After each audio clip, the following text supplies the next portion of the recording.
Halo, assalamualaikum warahmatullahi wabarakatuh. Selamat datang kembali di channelnya Pekerja Migran Indonesia. Kawan-kawan semuanya, kali ini kita akan membahas sebuah berita, yaitu tentang Mbak atau PRT asal Indonesia. Kita panggil aja yang namanya Mbak Zibi. Ini bekerja di negara Hong Kong, di daerah Hong Hao sana, tepatnya yaitu di daerah Chong Kuan O. Dan Mbak ini umurnya 28 tahun. Ini meninggoy setelah ia dirawat di rumah sakit daerah Chaiwan sana dalam keadaan ada benjolan di leher sebelah kanan. Bagaimana dengan ceritanya? Simak videonya sampai habis. Oke, Mbak Zibi ini PRT asal Indonesia yang dimana ia kerjanya di Hong Hao dan jobnya ini jaga nenek ya. Jadi selain dia jaga nenek, bersih-bersih, masak, namun juga ia ini cuci mobil ya, mobil milik anaknya. Dan Mbak Zibi ini sebenarnya mau finish kontrak kurang 1 bulan lagi ya. Dan Mbak Zibi ini juga mengeluhkan ya, sebelum ia meninggal ia mengeluhkan bahwa ia sebenarnya nggak nyaman kerja dengan si nenek ya. Di situ selain tempat tinggalnya yang nggak nyaman, ini juga si nenek ini juga jorok. Nah hal-hal apa saja sih selain yang tadi? Itu yang pertama, neneknya ini cerewet banget Mbak. Jadi orang kalau cerewet ini membuat PRT nggak nyaman ya. Sekalipun memang kerjanya enak, tapi kalau cerewet banget, kalau kitanya ini ibaratnya kalau kerja memakai hati, secara otomatis kalau cerewet ini sampai juga ke hati. Kecuali kalau orang yang mau soal bodoh, entah apa itu cerewetan nenek, nggak mau tahu, mungkin tidak akan ngerasa. Tapi kalau orang udah kerja memakai hati, dicerewetin, ini ngerasa sakit sekali ya. Jadi ketika orang nggak betah, jadi cerewet itu sesuatu hal atau sikap yang membuat kita itu sangat tidak nyaman kerja. Kemudian yang kedua, mbaknya ini juga sering banget membersihkan tembok rumah yang berjamur dengan cairan pemutih. Kalau di sini biupak soy ya, atau cairan pemutih pakaian.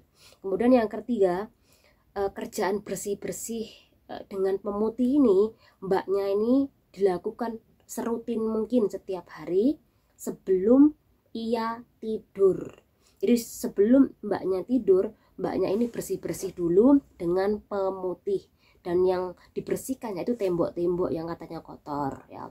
Biasanya ada mbak ngambil ibaratnya adalah sikat gigi, kemudian diambil biopaksonya, digosok-gosok sampai 2 tahun pun ini nggak akan bisa bersih. Tetapi majikan memintanya seperti itu. Jadi kadangkala ada yang sengaja memang memperkerjakan PRT-nya sampai larut malam atau overtime ya, atau overtime. Jadi hal ini juga bisa dilaporkan. Oke, kemudian yang keempat, sejak saat itu ia kerja, rumah yang ia tinggali ini kayak pengap banget ya. Walaupun mbaknya ini sudah membuka tiap hari jendela, namun kelihatan banget kalau rumah yang ia tempat ini pengap banget dan nggak membuat nyaman PRT-nya. Kenapa kok gitu? Biasa kalau kita jaga bobo atau nenek, rumah-rumah ini semuanya penuh sampah ya. Kemanapun ia pergi belanja, kemanapun ia pergi, ketika menemukan barang di tong sampah diambil, dibawa pulang, plastik apapun dibawa pulang, kemudian kardus-kardus juga dibawa pulang, kemudian koran-koran juga dibawa pulang. Jadi bertumpuk-tumpuk, itulah yang membuat rumah nenek itu kadang-kala ribet banget dan sumpek banget, betul. Nah kalau mbak-mbak yang biasanya kerja di rumah dan ada neneknya, seribet itu loh nenek itu ya, apa-apa dibawa pulang ya. Jadi kayak tempat semacam rumah tempat pengolahan sampah gitu ya. Kalau orang Indonesia itu katanya namanya TPS 3R ya, tempat pembuangan sampah seperti itu. Nah dengan kejadian seperti itu, jadi itu yang membuat si mbak ini juga nggak sehat. Dia udah kerja capek, kemudian ditambah lagi ventilasi udara di rumah tersebut ini sumpek. Jadi itu yang membuat mbaknya ini kesehatannya terganggu. Sampai puncaknya Mbak Yibi ini sampai suhu tubuhnya panas, bahkan ini sampai 40 derajat Celcius. Kalau di sini kan kalau panasnya kan sekitar 39-an ya, ini udah panas, tapi kalau sampai 40 lebih ini sangat mengkhawatirkan banget ya. Pertama dia ini udah ngomong sama si nenek kalau iya panas, tapi majikannya ini nggak percaya kalau iya panas ya. Akhirnya dia dibuktikan sama si mbaknya ini, dan akhirnya ya si nenek percaya karena udah membuktikan di depan si majikan kalau iya bener-bener panas. Nah besoknya karena nggak kunjung sembuh, akhirnya mbaknya ini dibawa ke rumah sakit.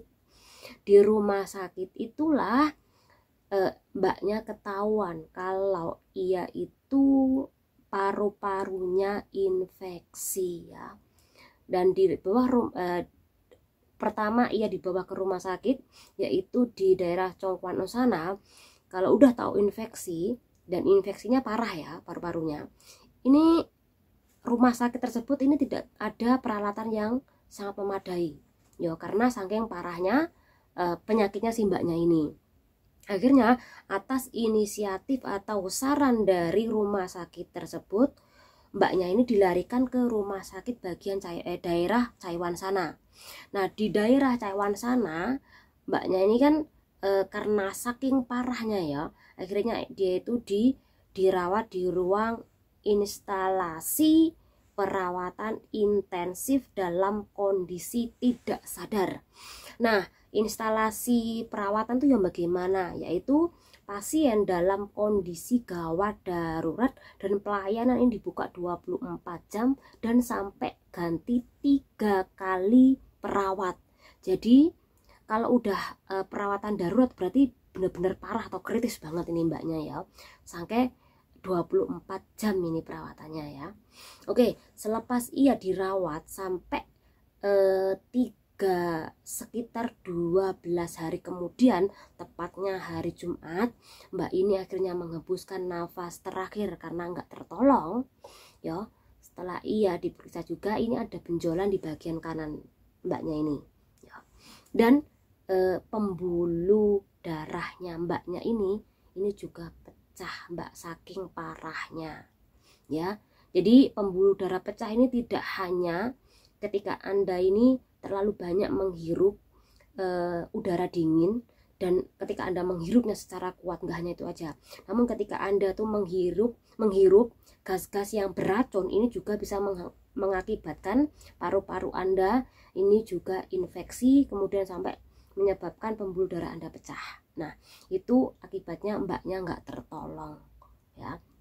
Dari kejadian itu kemudian ada laporan ke KJRI, dan KJRI ini langsung berkoordinasi dengan orang lokal ini ya. Di sini untuk satu, hak mbaknya ini diberikan, dan juga ini tentu ada peringatan kepada majikannya yang sudah membuat mbaknya itu tidak menggunakan alat pengaman ketika ia itu kerja menggunakan gas beracun atau biopakso atau pemutih. Jadi nggak ada alat untuk pengamannya ya. Jadi nggak hanya ini pelajaran bagi mbaknya yang telah tiada tadi, namun pelajaran juga buat kita betapa pentingnya dan menolak ketika kita itu dihadapkan sesuatu hal yang membahayakan bagi tubuh kita. Dan itu adalah ceritanya. Semoga ini dijadikan semua pelajaran. Dan cerita mbaknya selesai. Kita akan membahas bagaimana tentang undang-undangnya. Oke, efek ketika Anda itu terlalu banyak menghirup pemutih ya, pemutih itu juga termasuk gas yang beracun dan berbahaya. Ketika Anda itu terlalu banyak menghirupnya, ini bisa menyebabkan kerusakan pada paru-paru Anda. Kemudian yang kedua, iritasi pada mata, hidung, dan juga pada tenggorokan.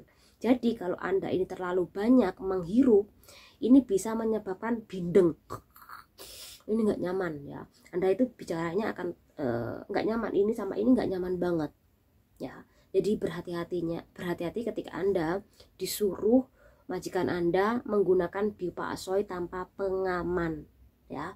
Ini bisa membahayakan ketika Anda ini melakukannya tiap hari. Seperti mbaknya tadi.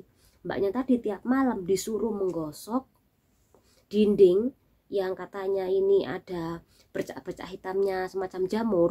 Tapi sekali lagi, kalau tidak ada pengaman, kemudian bagaimana sih agar biu bakso ini tidak di situ saja? Kan harus dibuka jendela, kemudian ditaruh juga semacam lemon, diiris biar baunya enggak menyengat sekali. Ini adalah salah satu buat kawan-kawan ini agar terhindar dari gas beracun seperti itu. Kemudian yang ketiga, ini bisa menyebabkan sesak nafas. Bener mbak ya, karena aku juga pernah dulu ketika kerja di mbah-mbah menggunakan biu paksoi, memang itu sangat-sangat tidak baik bagi tubuh kita. Ini sama ini ya, kemudian bikin kita sesak nafas sekali 1 hari dalam 1 minggu. Kalau Anda ini ibaratnya tubuh Anda nggak fit, nah ini bisa langsung sampai pening kepalanya ya. Mungkin ada yang bilang dicampur sama air, tapi sekali lagi tetap aja baunya sangat menyengat sekali, betul. Jadi dengan kasus seperti ini kawan-kawan ya, kalau memang sudah kelihatan banget bikin nggak nyaman Anda seperti mbaknya tadi, jangan sampai menunggu finish. Walaupun memang oke, kalau nggak finish secara otomatis nggak bisa ganti majikan, harus pulang ke Indonesia ya. Tapi kalau sampai membahayakan nyawanya kita, lebih baik memutuskan kontrak kerja, kemudian dibikin alasan kenapa harus memutuskan kontrak kerja secara terpaksa dengan melalui pertimbangan kesehatan Anda, keselamatan Anda. Ini penting banget ya. Jadi kalau Anda itu ada pertimbangan kesehatan dan ada penyakit yang berbahaya, ini tidak usah membayar ibaratnya adalah membayar gaji sebagai interminitan. Itu hari bisa keluar kalau ada sesuatu hal yang sangat membahayakan bagi diri Anda. Nah, dari kasus ini semoga semuanya bisa dijadikan pelajaran betapa pentingnya kita itu lebih berhati-hati terhadap kondisi kerja. Yang kedua, ya mungkin sudah jalan nasibnya mbak seperti itu. Kita doakan semoga diampuni segala dosa-dosanya temannya mbaknya dan juga keluarganya. Ini juga diberi ketabahan ya. Intinya kita belajar ya. Channel ini undur diri. Wassalamualaikum warahmatullahi wabarakatuh.